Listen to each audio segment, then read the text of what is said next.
नमस्कार दोस्तों, मेरा नाम है प्रशांत शर्मा और आज हम एनालाइज करेंगे मिंडा कॉर्पोरेशन लिमिटेड कंपनी को। बात करें तो कंपनी ऑटोमोबाइल के कंपोनेंट्स बनाने की एक लीडिंग कंपनी है। कंपनी काफ़ी अच्छा बिजनेस है और कंपनी इंडिया के अलावा काफ़ी अच्छा एक्सपोर्ट के थ्रू भी अपना माल बेचती है। और आज की इस वीडियो में इसी कंपनी का फंडामेंटल एनालिसिस करेंगे और डिटेल में हम कंपनी का फंडामेंटल एनालिसिस करेंगे। सबसे पहले कंपनी का पूरा बिजनेस प्रोफाइल चेक करेंगे, उसके बाद में कंपनी के पिछले 5 साल के फाइनेंशियल चेक करेंगे, जिससे कंपनी के बारे में और ज़्यादा डिटेल नॉलेज मिल सके कि पिछले 5 साल में कंपनी की रेवेन्यू और प्रॉफिट वगैरह में कैसी ग्रोथ आई है। और लास्ट में हम कंपनी की वैल्यूएशन करेंगे, जिससे हम कंपनी के जो शेयर प्राइस चल रहा है उसके बारे में नॉलेज मिल सके कि आज की डेट में कंपनी का जो शेयर प्राइस चल रहा है उसकी अर्निंग के हिसाब से हमें सस्ते शेयर मिले या फिर महंगे शेयर मिले। यानी कि अगर हम आज की डेट में अपना पैसा इस कंपनी इन्वेस्ट करना चाह रहे हैं तो क्या ये सही समय है या फिर अभी हमें वेट करनी चाहिए। दूसरी बात, ये जो वीडियो अपने सब्सक्राइबर्स की डिमांड पे बना रहे हैं, अगर आप भी चाहते हैं हम आपके लिए किसी कंपनी का फंडामेंटल एनालिसिस करें तो हमारे वीडियो के कमेंट बॉक्स में आप उस कंपनी का नाम लिख सकते हैं और हम कोशिश करेंगे कि जल्द से जल्द वीडियो बना के आपको उसके बारे में इन्फॉर्मेशन दें। आपको एक बात और बतानी है कि हमने अपने चैनल पे चैनल मेंबरशिप का ऑप्शन भी स्टार्ट कर दिया है। उसके थ्रू भी आप काफ़ी सारे बेनिफिट ले सकते हैं। उसके बाद अपने मेंबर्स के लिए हम लोग अलग से लाइव स्ट्रीमिंग करते हैं और जो हमारी वीडियोज़ आती हैं उनको भी हम प्रेफरेंस देते हैं कि पहले मेंबर्स के आती हैं, बाद में हमारे नॉर्मल सब्सक्राइबर्स आती हैं। तो वो सारे बेनिफिट भी उस मेंबरशिप में है, पेड मेंबरशिप है, तो आप उसको भी एक्सप्लोर कर सकते हैं और चाहे तो हमारी जो चैनल की मेंबरशिप है उसको आप सब्सक्राइब कर सकते हैं। और अब हम बात करते हैं अपनी कंपनी मिंडा कॉर्पोरेशन लिमिटेड के बारे में। जैसे बात की थी, कंपनी की लीडिंग कंपनी है, ऑटोमोटिव कंपोनेंट बनाने की काफ़ी अच्छा ब्रांड कंपनी होल्ड करती है और इंडिया के अलावा इंडिया में तो पूरे पैन इंडिया प्रेजेंस है ही है, इंटरनेशनल मार्केट में कंपनी काफ़ी अच्छा काम करती है। बात करें जो कंपनी है, ये स्पार्क मिंडा ग्रुप की एक फ्लैगशिप कंपनी है जो कि पहले मिंडा ग्रुप का पार्ट था।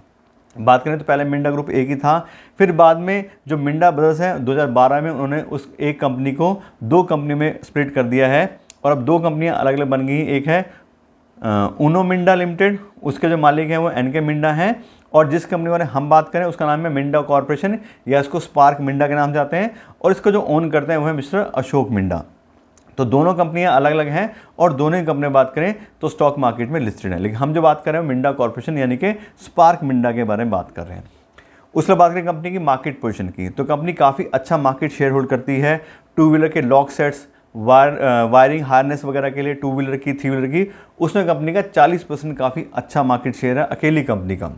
कंपनी काफ़ी अच्छे प्रोडक्ट बनाती है, काफ़ी अच्छी क्वालिटी है, इसलिए कंपनी काफ़ी अच्छा यहाँ पे मार्केट शेयर होल्ड करती है।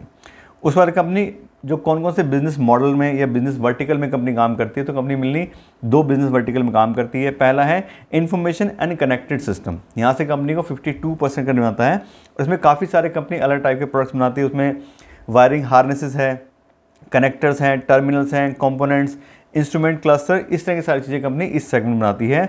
और इस जो प्रोडक्ट कंपनी इस रेंज में बनाती है उसके जो इंपॉर्टेंट कस्टमर्स हैं वो है TVS Motors, Ashok Leyland, Mahindra and Mahindra, Bajaj auto, hero और होंडा मोटरसाइकिल, इस तरह की सारी कंपनियां जो इनसे माल खरीदती हैं। अब क्लियर बात है, जितनी कंपनियों का नाम दिया, चाहे टीवीएस है, अशोक लेलैंड है, ये अपने आप में ब्रांड है।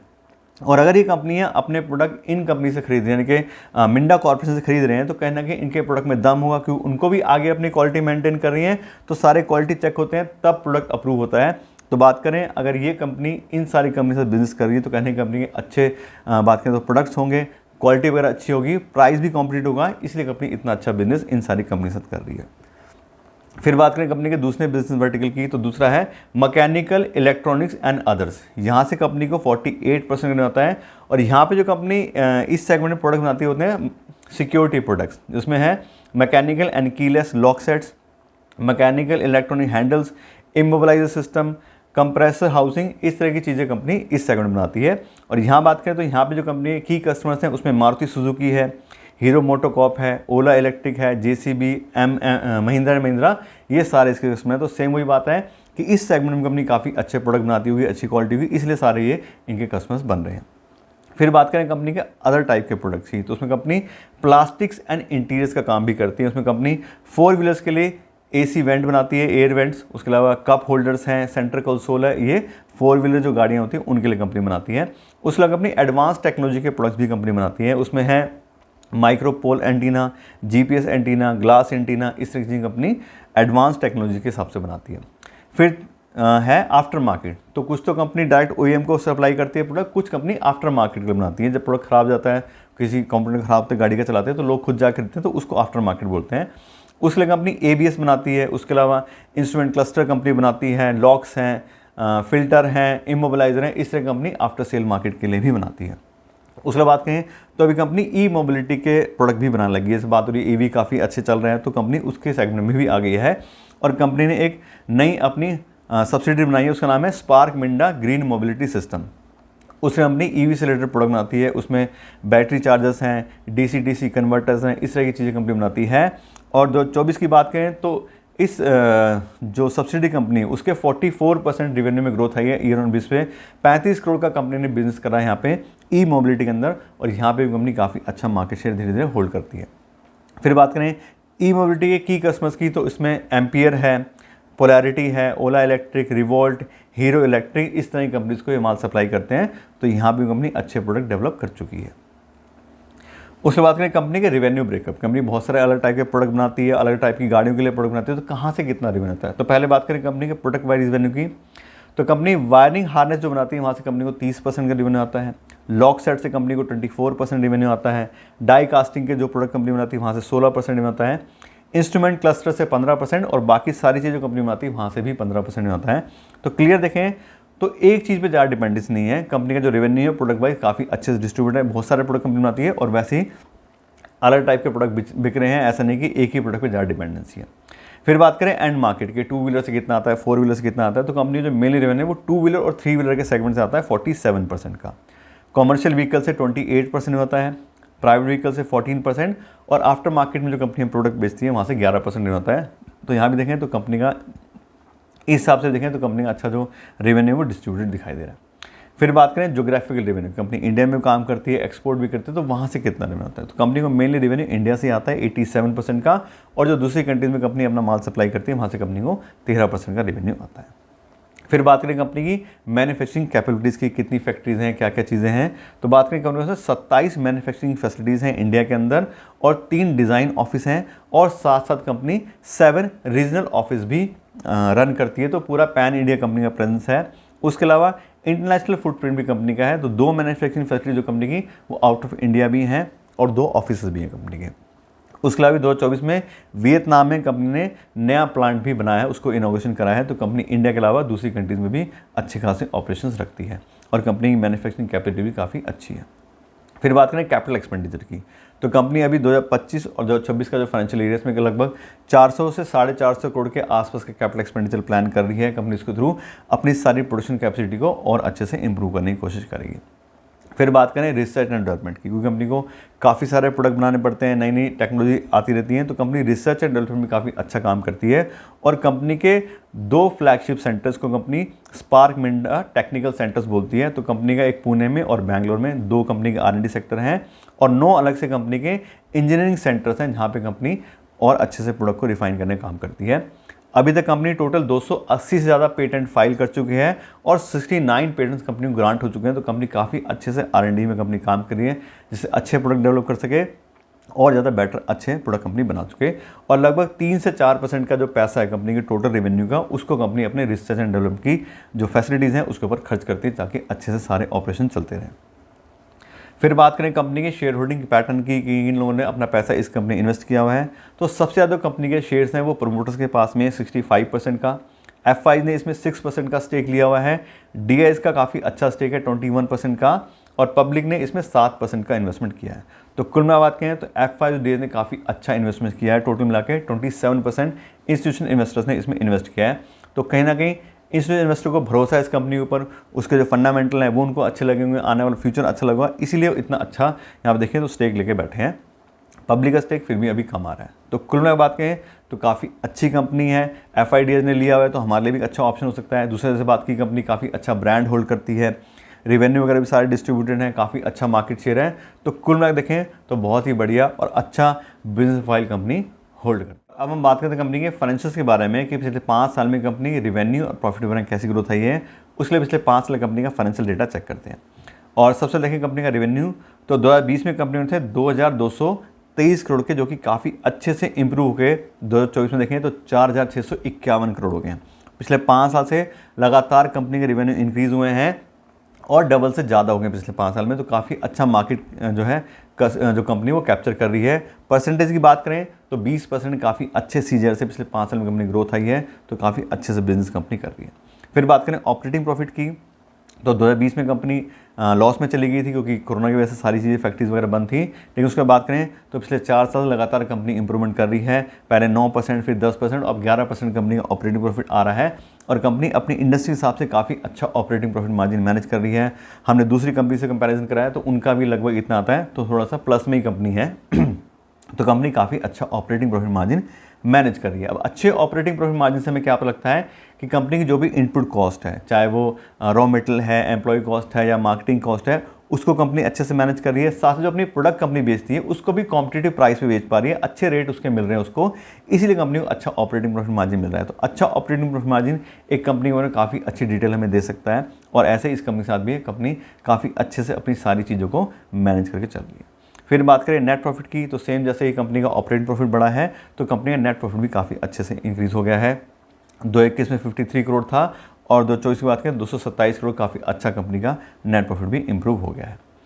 फिर बात करें फ्री कैश फ्लो की, तो कंपनी एक स्मॉल कैप कंपनी है तो बहुत ज़्यादा फ्री कैश फ्लो कंपनी यहाँ पे होल्ड नहीं करती क्योंकि बार बार पैसा उसको अपने बिजनेस में इन्वेस्ट करना पड़ता है। तो लेकिन फिर भी देखें तो पिछले 5 साल से कंपनी 4 साल पॉजिटिव फ्री कैश फ्लो गई, सिर्फ 1 साल 2021 में company negative free cash flow गई है। अदरवाइज कंपनी थोड़ा बहुत फ्री कैश फ्लो भी यहाँ पे मैनेज कर रही है।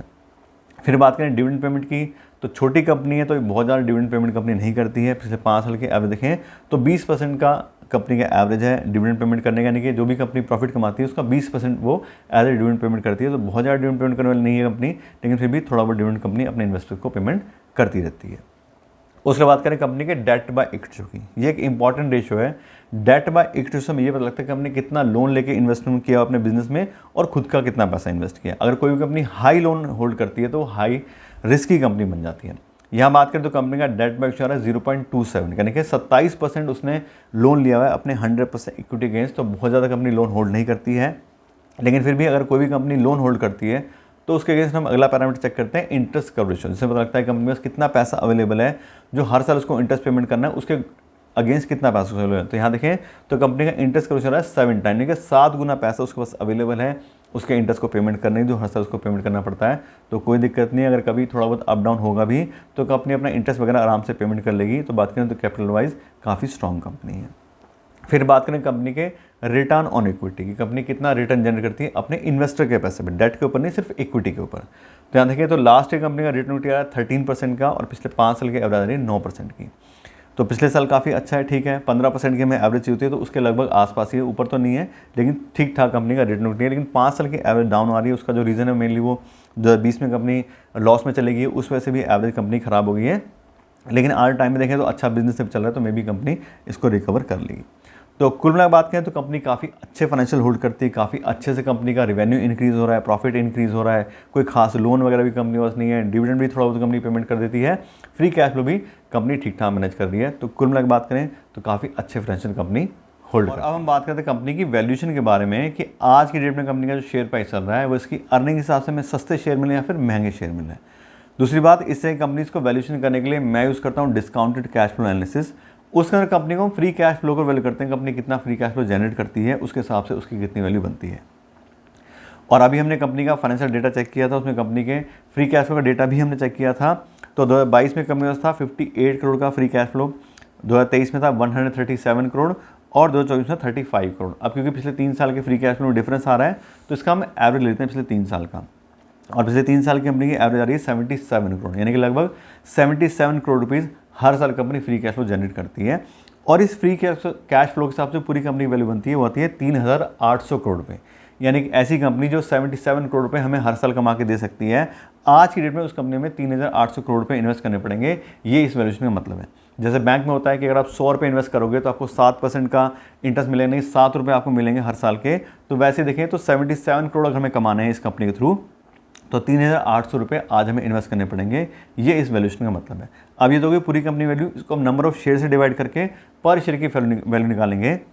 तो कंपनी की जो पर शेयर की फेयर वैल्यू निकल रही है वो रही 160 रुपये पर इक्विटी शेयर, यानी कि अगर हम 160 रुपये पर इक्विटी शेयर के हिसाब से मिंडा कॉर्पोरेशन लिमिटेड इन्वेस्ट करेंगे तो कंपनी को फेयर प्राइस पे खरीदेंगे। ठीक, कंपनी इतना फ्री कैश फ्लो जनरेट करती है तो उसके हिसाब से इसकी इतनी वैल्यू बनती है।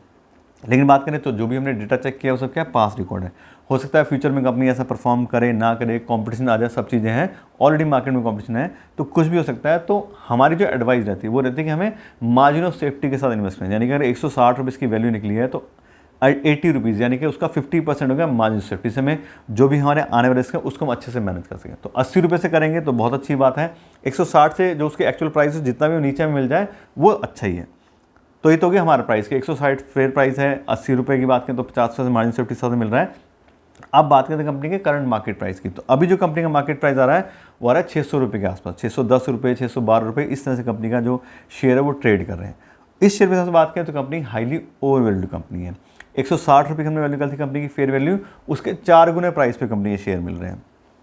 उसके बाद बात करें कंपनी के प्राइस में अर्निंग्स थी, उससे भी कंपनी ओवर वैल्यूशन में है। 58 का कंपनी का प्राइस में अर्निंग्स हो रहा है, जबकि इंडस्ट्री के प्राइस में 34 है। इंडिविजुअली बात करें तो भी 58 का प्राइस में काफ़ी हाई है और इंडस्ट्री के हिसाब से भी महंगा है। तो प्राइस में अर्निंग्स के हिसाब से कंपनी महंगी है और फ्री कैश फ्लो के हिसाब से अपनी कंपनी की वैल्यू निकाली उस हिसाब से कंपनी महंगी है।